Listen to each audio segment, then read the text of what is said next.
Also, we got Jesus Famous Dishes, Food Tips Volume 1, Steak, well, really, cutting a steak. You can have, you can buy a $30 steak, but if you cut it the wrong way, it's going to taste like leather. You're going to be like, what? You wonder why. You said, man, I just bought this steak. It cost like $20, and the steak, like, it tastes like rubber. It's the reason why. One, you might not let it get to room temp. Room temp is the area that you in, like your kitchen. The temperature that's in that area, the steak has to get to that temp. If it's cold and you put it in a hot pan, what it's going to do is it's going to tighten up. So now you got a tough steak right off the bat. And then another thing is how you cut it. If you cut it with the grain, that's bad. You need to cut it against the grain. I'm going to get ready to show you right here, right now. Jesus Famous Dishes, Food Tips, Steak, Volume 1. This right here is a sirloin steak I got right here.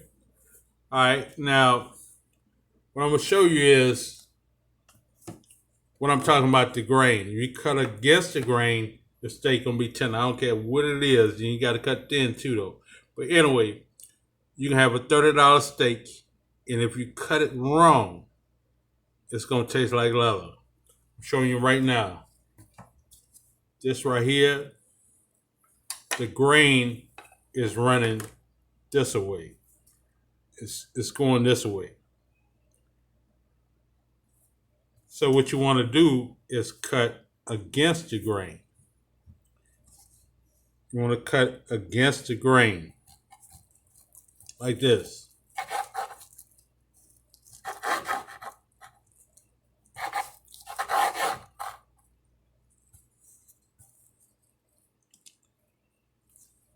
If you cut running with the grain like this, you're cutting with the tendons that's in the steak, in the meat, pretty much.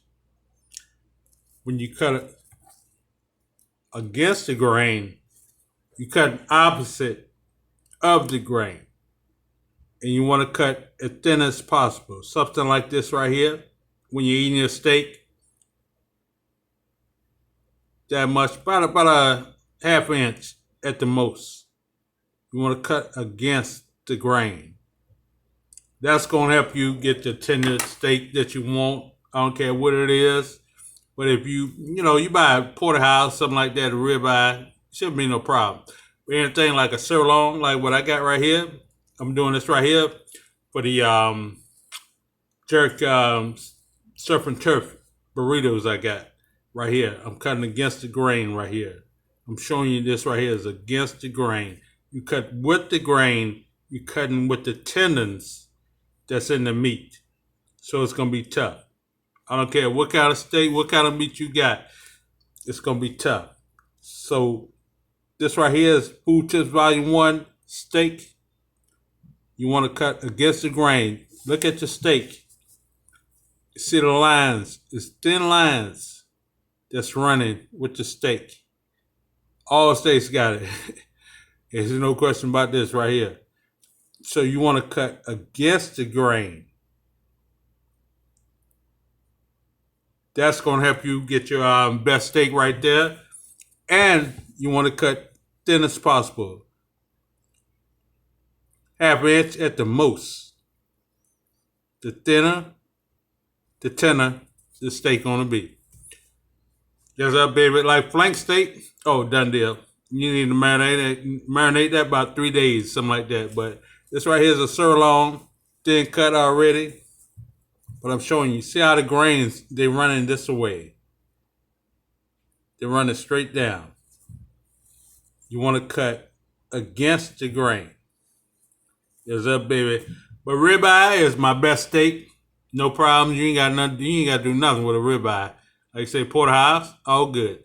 Jesus Famous Dishes, Food Tips, Volume 1, steak.